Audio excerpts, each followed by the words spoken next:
This spring I took a trip to the Grand Staircase-Escalante National Monument and the coal-rich Paria Plateau. The Grand Staircase had a very controversial creation. Some people want it protected, some people want its mineral resources utilized. In 1996, Bill Clinton created the monument, greatly angering local politicians that had been working for years to attract coal developers to the area.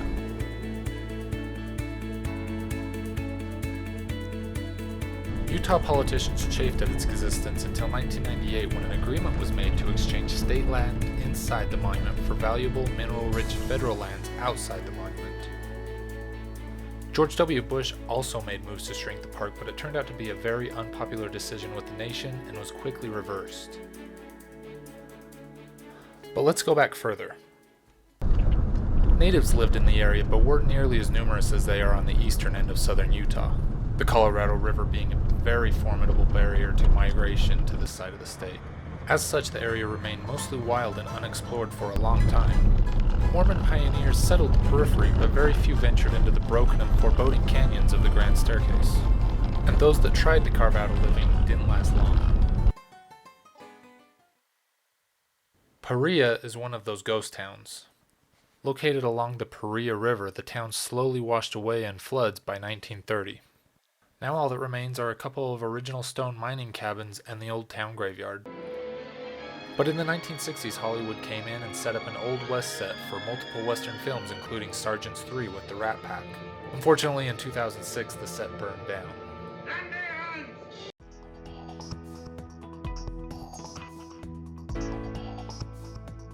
A lonely power line maintenance road runs right through the center of the staircase and is now a beautiful drive through the coxcomb, apart from the power lines, which get in the way of pictures. Many beautiful hikes in a nearby canyon split off from the road, which is passable by two-wheel drive cars if it's not muddy, and impassable by all vehicles if it is muddy. Desert bighorn sheep wander the area, so keep an eye out.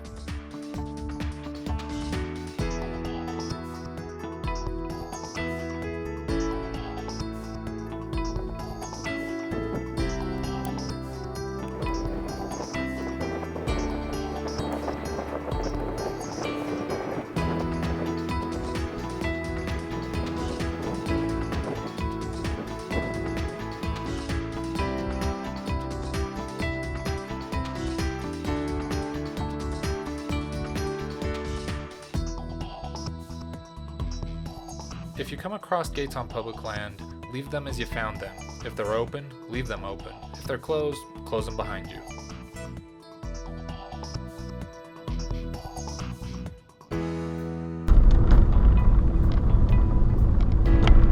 These guys are at my pull-up. Actually, I think I'm going to go where that Jeep is. That looks like a nice wide spot.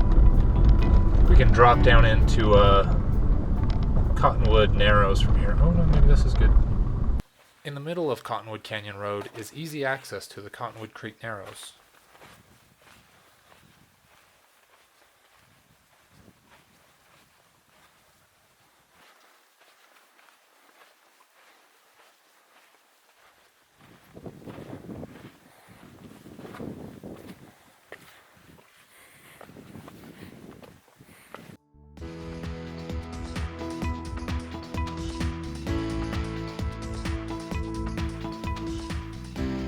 These rocks are not just randomly scattered around. This is a stone sculpture created by a BYU professor back in the 70s called GILGAL. It's actually a reproduction of Stonehenge. It matches up with the solar movements and everything. This would be the center. This is part of the inner circle. And out here you've got the outer circle.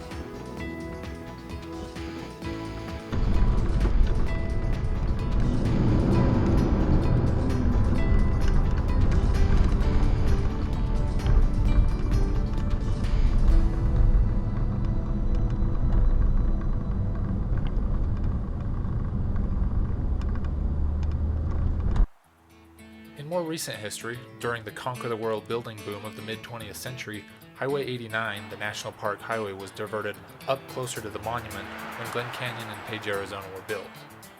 Here's one way to recycle. Build your roads on top of old crushed cars. There's Highway 89. The highway itself is built on the back of cars of the era that were used as fill for the road.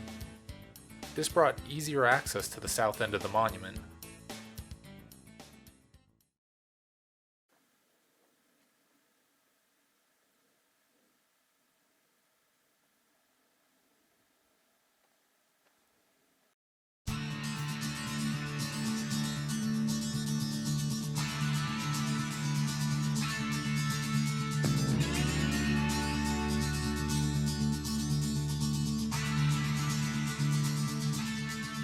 Utah legislature says this area right here, this one, is a wasteland. We should sell it, turn it into a coal mine. Nobody wants it. I don't know about you, but I think this place is freaking amazing. I wish they'd quit calling the place I love a wasteland.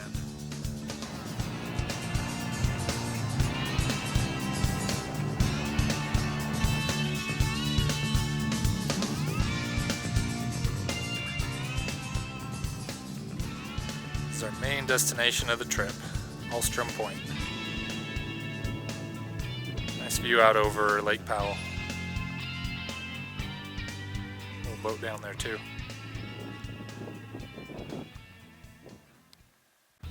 Kind of bummed. This cloud made everything dark early. There's not really any light for the sunset. Just hoping to get some nice views out there towards Navajo Mountain, but everything's pretty much already dark, even the places that shouldn't be. The south end of the monument borders the Glen Canyon National Recreation Area, leading to some gorgeous overlooks contrasting the blue lake with the red rock cliffs. Alstrom Point is a fantastic overlook next to Gunsight Butte with views towards Navajo Mountain.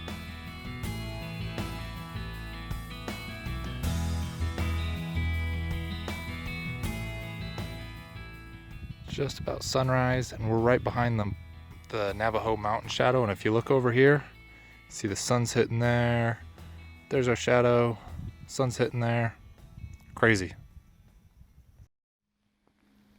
The area is so alien looking, it's been used for many movies and TV shows, including the original Planet of the Apes. We're here to stay.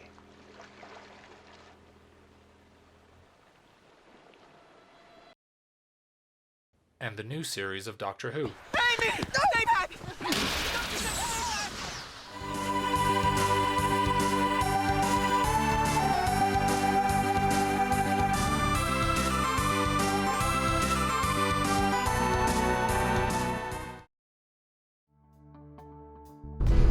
Well, there's the switchbacks dead ahead. Almost looks like you can't go up that sheer face, but that's it. Jeez. You almost can't even see where the road goes. It just seems to disappear into the mountain. You can see why they don't want you driving it when there's snow, because snow would make it really bad. The debate over the Grand Staircase has recently been rekindled. Emboldened by total control over all three branches of government, the conservative Utah lawmakers have pushed hard to have its status as a national monument investigated and possibly redraw its borders. The Kaparowitz coal is still sitting there waiting to be mined, although buyers for the coal are even harder to find than they were back in the 1990s.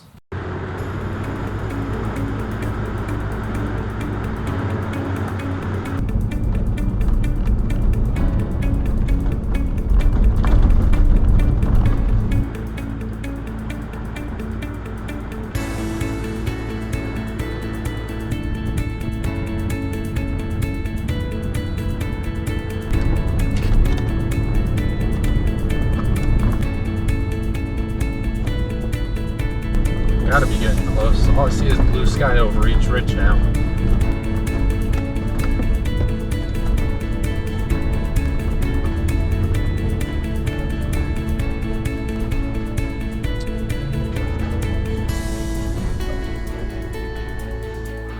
Top of Kelly grade.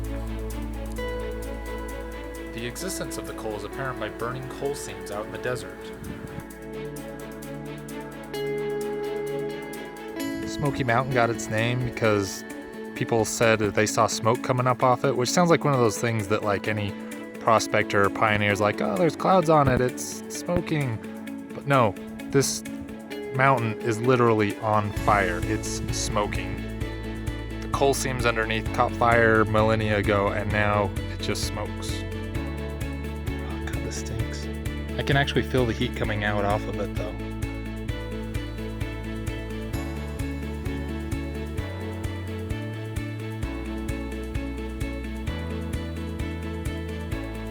Those burning coal seams stink like nothing you would imagine. There's not many things that make me literally retch, and this was one of them. Holy cow. This smells awful. Smoky Mountain. Literally smoke. Ah, dang it, now it smells like it. Getting out of here.